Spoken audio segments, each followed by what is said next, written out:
Nakasinati na og kakulangon sa supply sa medical oxygen ang pipila ka mga public hospital sa Mindanao. Ani ang report ni Argil Relator.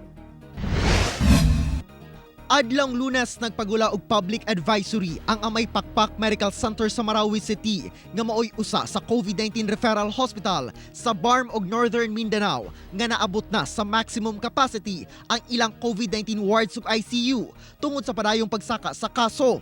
Nakasinati og kakulangon sa medical oxygen supply ang maong ospital. Sanglit dili na makaya sa ilang suppliers ang ginaghanon sa oxygen requirement tungod sa kadaghang pasyente. Busa, dili na sila maka-accommodate pa og dugang COVID-19 patients. September 8 ang na-deliver lang po ng supplier ay 87 oxygen. Ngayon po, naka-deliver sila sa Amay Pakpak ng 150 oxygen tank. Pero ang requirements ng daily requirements ng Amay Pakpak ay umaabot ng 400 to 480 oxygen doon sa mga pasyente nila.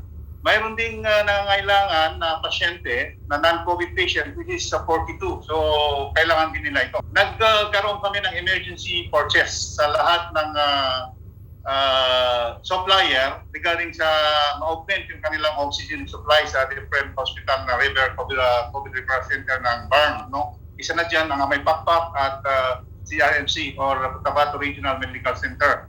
Sa Davao Region, nagpagawa sa sabog advisory ang Davao do Sur Provincial Hospital nga duna na sila'y shortage sa medical oxygen.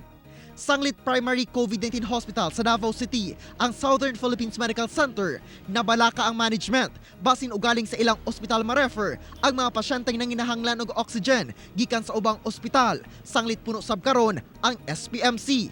Parayon ang pagpangita o pamaagi sa mga ospital aron lang nga maatiman gayod ang mga COVID-19 patients sama na lamang sa pagpataas sa ilahang bed capacity.